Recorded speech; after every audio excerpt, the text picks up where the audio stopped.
कि बलि प्रथा जरूरी क्यों है और क्यों नहीं है।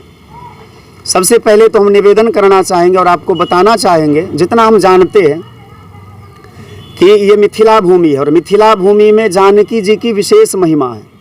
और आज तक मुझे किसी शास्त्र में, कोई धर्म ग्रंथ में, किसी वेद में, किसी पुराण में, किसी स्मृति में ये कोई प्रमाण नहीं मिला कि जानकी जी अवैष्णवी थी। वो परम वैष्णवी थी और हम मिथिला के हैं। रही बात परंपरा की, तो सबसे पहले जो ये विषय है बलि प्रथा इत्यादि की बात हमें भी सुनने को मिला। ये तो धार्मिक जो लोग हैं, जो धर्माचार्य हैं, जगत गुरु हैं, शंकराचार्य हैं, उनका विषय है। तो इसमें धर्म, हिंसा, बलि प्रथा, बलि का मतलब सबसे पहले, मैं ये नहीं कहना चाहता कि उन लोगों को जानकारी नहीं है, लेकिन मैं इस बात को संपूर्ण रूपेण प्रमाणित कर दूंगा। चाहे आप जिस ग्रंथ की बात करें, जिस शास्त्र की बात करें, हम संपूर्ण वैष्णव समाज, संपूर्ण भारतवासी, संपूर्ण जितने महात्मा गण हैं, इन बातों को मानते हैं कि बलि प्रथा का मतलब ये है कि राजा बलि का नाम आप सबने सुना होगा। जितने सनातन धर्मी हैं सभी जानते होंगे राजा बलि के विषय में। जिस प्रकार से राजा बलि ने, भगवान जब वामन के रूप में आए, उन्होंने अपना सर्वस्व दान कर दिया, तन मन धन सारा चीज उन्होंने भगवान के चरणों में दान कर दिया। उसी प्रकार से भगवान को या भगवती, जिस किसी रूप में भी भगवान भगवती को मानते हैं, उनके प्रति संपूर्ण भाव को समर्पित कर देना, अपने अवगुणों का परित्याग कर देना, अपनी कमियों का, अपने दुर्गुणों का त्याग करना, हमारी दृष्टि में, वैष्णवों की दृष्टि में सचमुच बलि प्रथा वही है। और आपने कहा कि बलि प्रथा, ये बलि क्यों नहीं होना चाहिए। हम आपसे एक सवाल करते हैं, इस मीडिया के माध्यम से सभी लोगों से जानना चाहते हैं, यदि हम गलती बोल रहे हैं तो आप हमें बताइए कि आप लोग आरती करते हैं, चाहे किसी भी रूप में हो, दुर्गा के रूप में हो, सीता के रूप में हो, राधा के रूप में हो, काली के रूप में हो, आरती तो सभी लोग यही गाते हैं कि माँ जगजननी जय जय। जगजननी का अर्थ यह हुआ कि माँ संसार में जितने भी जीव जंतु हैं, चाहे मनुष्य हो, पशु हो, पक्षी हो, वृक्ष हो, जो भी हो, सबके माता पिता वही है, सबकी माँ है। तो क्या कभी कोई माँ ये बर्दाश्त करेगी कि उनके सामने हम उनके संतान की बलि दे? ये कोई माँ बर्दाश्त करेगी? हमें तो नहीं लगता है। दूसरी बात, हम लोग जाते हैं भगवती मंदिर में, कहते हैं कि हे भगवती, यहाँ हमको बेटा हो जाएगा तो आपको एक बलि दे देंगे। ये कहाँ तक न्याय है? तीसरी बात, 18 पुराणेषु व्यासस्य वचनद्वयम्, 18 पुराण है, 18 पुराणों का सार यह है कि परोपकाराय पुण्याय, दूसरों का हित करना, दूसरों को सुख पहुंचाना, दूसरों का उपकार करना, इससे बड़ा कोई धर्म नहीं है। और दूसरों को दुख देना, परहित सरिस धर्म नहीं भाई, पर पीरा सम नहीं अधमाई। दूसरों को दुख देना इससे बड़ा कोई पाप नहीं है। इसीलिए धर्म की आड़ में किसी जीव की हत्या मत करिए। आप ब्राह्मणों की सेवा कर दीजिए, संतों की सेवा कर दीजिए, समाज में जो गरीब है, लाचार है, विकलांग है, जिसको भोजन का कमी है, वस्त्र का कमी है, उसकी सेवा कर दीजिए। किसी जीव को मारना ये न्याय नहीं है हमारी दृष्टि में। रही बात, हमने पेपर को पढ़ा, कई विद्वानों के वक्तव्यों को पढ़ा और सुना, तो उसमें लिखा था कि वेद में ऐसा लिखा है। मैं उन सभी विद्वानों से पूछना चाहता हूँ और जानना चाहता हूँ, जिज्ञासा है, विनम्रता पूर्वक मैं जानना चाहता हूँ कि जो वेद और वेद का अंश है वेदांत, उस वेदांत में लिखा है अहिंसा परमो धर्मः, वह वेद कभी हिंसा का समर्थन कैसे करेगा? कदाचित कभी किसी विशेष पर किसी विशेष यज्ञ में, किसी विशेष अनुष्ठान में यदि कहीं कहीं हिंसा की बात आती भी है तो उस समय हिंसा की बात की जाती थी जिस समय सामर्थ्य होता था। परशुराम जी ने पिता की बात को मान करके माता का गर्दन जो है धड़ से अलग कर दिया, सभी भाइयों को मार दिया, लेकिन उनको सामर्थ्य पता था। बाद में उन्होंने पिता के आशीर्वाद से अपनी माँ और भाइयों को जीवित भी कर दिया। क्या आज हिंसा करने वाले जो भी लोग हैं, अपने स्वार्थ की सिद्धि के लिए जो लोग किसी जीव को मारते हैं, बकरी को बकरा को मारते हैं, मुर्गा को काटते हैं या किसी पशु पक्षी को मारते हैं, क्या उनमें सामर्थ्य है? यदि सामर्थ्य है तो शायद हिंसा करना कोई बुरी बात नहीं होगी, लेकिन यदि ऐसा सामर्थ्य नहीं है तो निश्चित रूप से ये अन्याय है। किसी जीव की हत्या करना ये सरासर पाप है। रही बात, हम परंपरा की बात करते हैं तो हम बस 2 मिनट के माध्यम से आप सभी लोगों को यही समझाना चाहेंगे कि परंपरा की बात हम करते हैं तो परंपरा, जो भी परंपरा हो, जो वेद का अनुमोदित परंपरा है। जो वेद जिस बात को मानता है, यदि वो परंपरा हम चलाए हैं तो धर्म है। लेकिन वेद के नाम पर, पुराण के नाम पर कि उस वेद में ऐसा लिखा है, उसका कोई प्रमाण होना चाहिए, पुष्टि होनी चाहिए, तब उस बात को हम मानेंगे। आपने कहा कि माँ जगत जननी जी, तो इसमें तो आपने जिक्र किया कि पशु, पंछी, जानवर और पौधे भी इसमें आपने जी किया। यदि बलि सही नहीं है तो फिर पौधे की भी हम लोग बलि दे रहे हैं। लेकिन अब सही है कि नहीं है इसका निर्णय हम नहीं करते। वेद में भागवत महापुराण में लिखा है, परोक्षवादो वेदो यम बालानाम अनुशासनम। वेद जो होता है परोक्षवादी होता है, और उसी वेद में आप सभी मिथिला के हैं और जितने लोग इस मीडिया के माध्यम से, चैनल के माध्यम से सुन रहे होंगे, हमें पता है, आप विवाह की जो पद्धति है उसको उल्टा करके देखिए, उसमें लिखा है हृदयम आलभेत। इसका अर्थ क्या हुआ?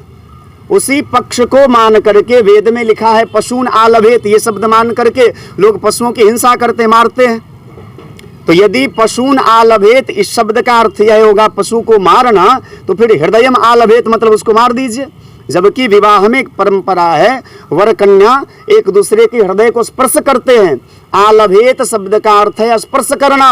उसी प्रकार किसी विशेष यज्ञ में किसी पशु हिंसा की बात आती है तो उसको स्पर्श करने मात्र से उसकी बात है, ना कि उसको मार करके अपने स्वार्थ की सिद्धि करना।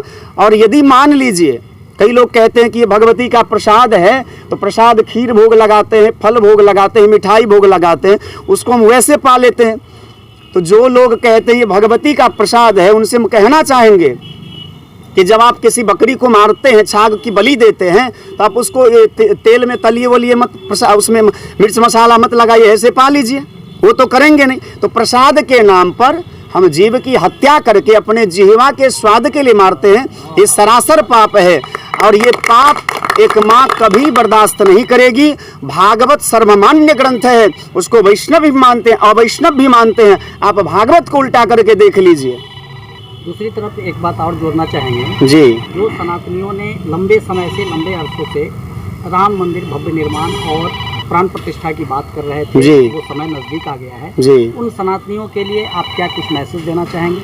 निश्चित रूप से हम सभी सनातनियों के लिए, खासकर भारतवासियों के लिए ये बहुत गर्व की बात है कि जो विद्रोहियों के कारण, मुगलों के कारण हमारे भगवान, वस्तुतः वहाँ जब परीक्षण किया गया, वेद से इस बात की पुष्टि हो गई, स्वामी श्री रामभद्राचार्य जी महाराज ने अनेकों प्रमाण दिए, तब जा करके सुप्रीम कोर्ट के बहुत सारे बेंचों ने, बहुत सारे जजों ने इस बात को स्वीकारा और उन्हीं के बातों को मान करके, वेदों के प्रमाण को मान करके, धर्माचार्यों के प्रमाणों को मान करके वहाँ आज राम मंदिर बन के तैयार है। तो निश्चित रूप से हमारे लिए, आपके लिए, समस्त भारतवासियों के लिए खासकर ये गौरव की बात है और इसमें हम सबको बढ़ चढ़ के भाग लेना चाहिए। आने वाला जो कार्यक्रम है जनवरी महीने में, उसमें बढ़ चढ़ के भाग लीजिए।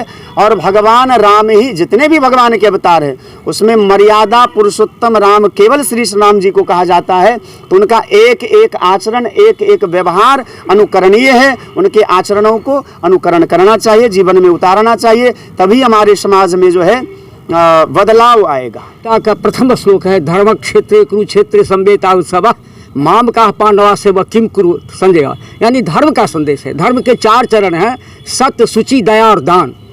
तो दया का अर्थ होता है जीवों पर दया करना, ठीक है।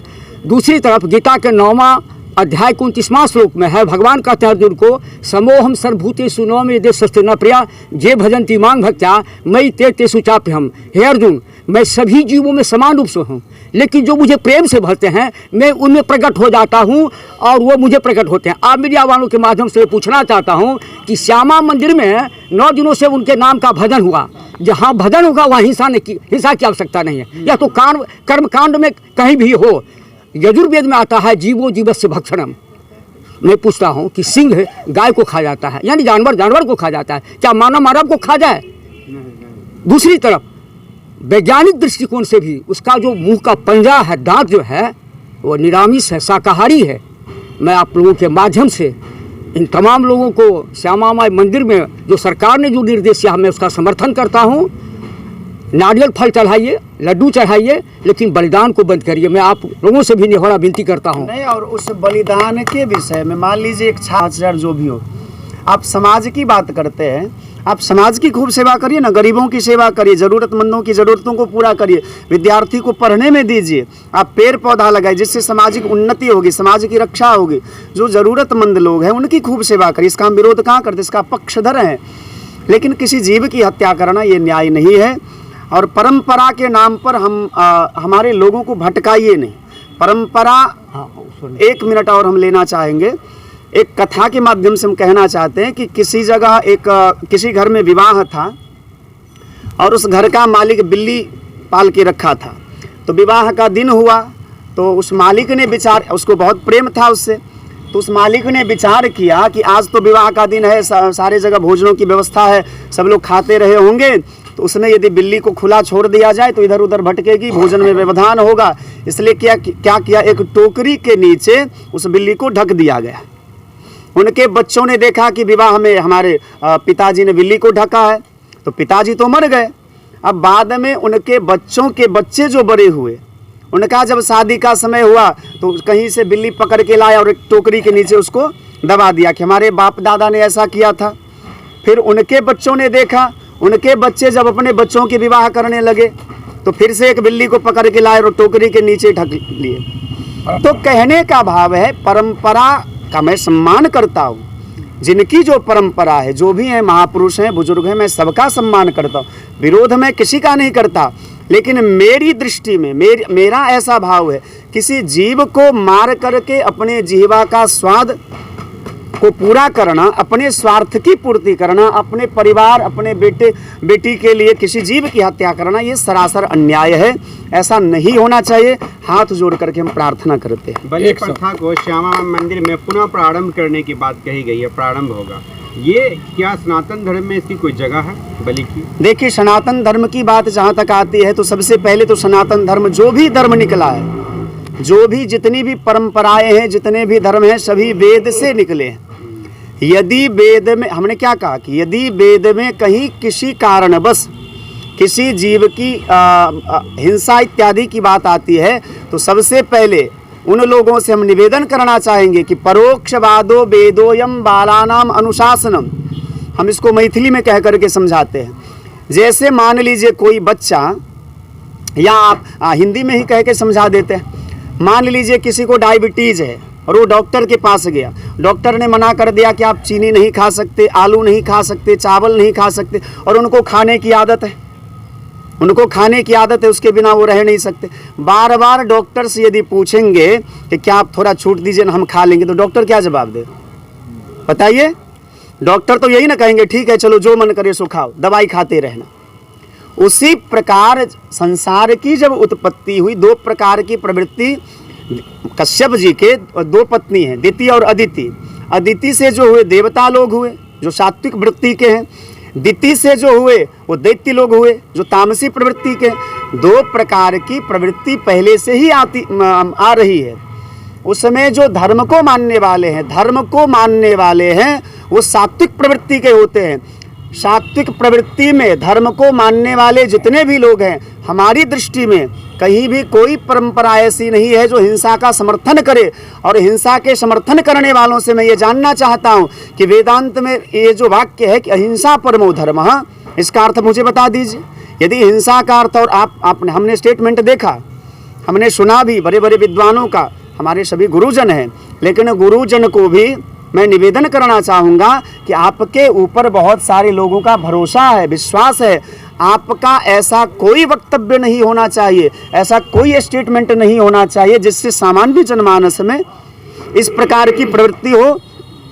अब बगल में थलवारा गांव है, पूज्य श्री राम लखन बाबा, उन्होंने हिंसा का विरोध किया। लोग कहते थे कि भगवती के नाम पर यदि हिंसा बंद कर देंगे तो घर में अपशकुन होगा, ऐसा होगा, वैसा होगा। आज कई वर्ष हो गए, आप जाकर के पता कर लीजिए, आज तक कुछ नहीं बिगड़ा और सर मंगल ही मंगल हो रहा है।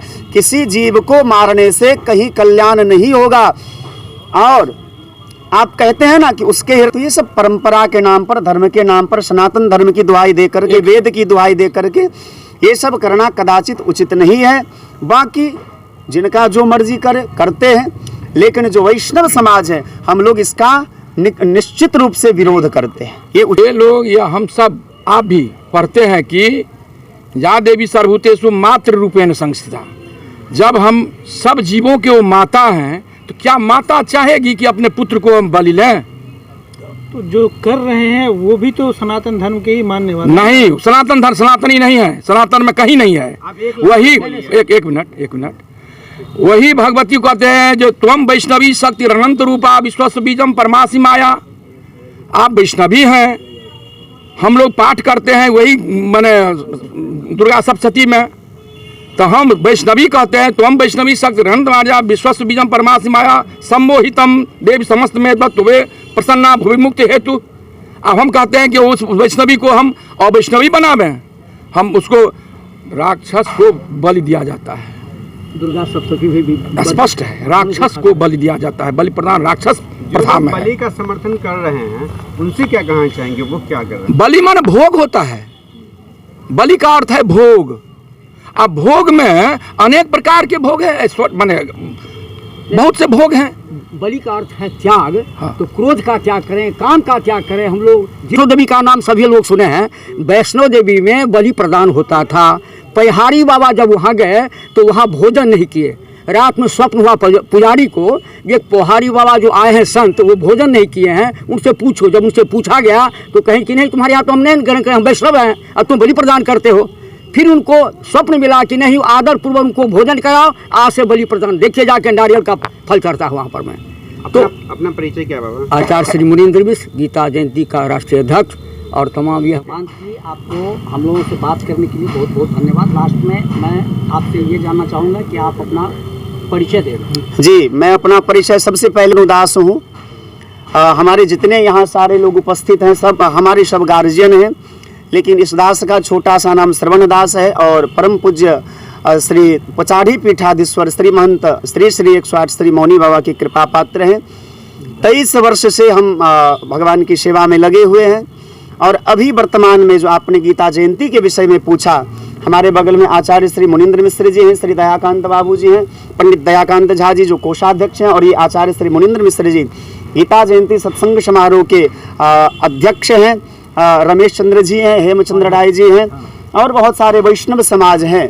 बहुत बहुत धन्यवाद। आप बोलिए। थैंक यू फॉर वॉचिंग दर्पण 24 न्यूज। खबर को सबसे पहले पाने के लिए YouTube पर देख रहे हैं तो सब्सक्राइब करें, Facebook पर देख रहे हैं तो फॉलो करें। कमेंट्स में अपनी राय या अपने आस पड़ोस में समस्या हमें बताएं। हमें सपोर्ट करने के लिए लाइक और शेयर अवश्य करें। धन्यवाद। थैंक यू फॉर वॉचिंग दर्पण 24 न्यूज। खबर को सबसे पहले पाने के लिए YouTube पर देख रहे हैं तो सब्सक्राइब करें, Facebook पर देख रहे हैं तो फॉलो करें। कमेंट्स में अपनी राय या अपने आस पड़ोस में समस्या हमें बताएं। हमें सपोर्ट करने के लिए लाइक और शेयर अवश्य करें। धन्यवाद।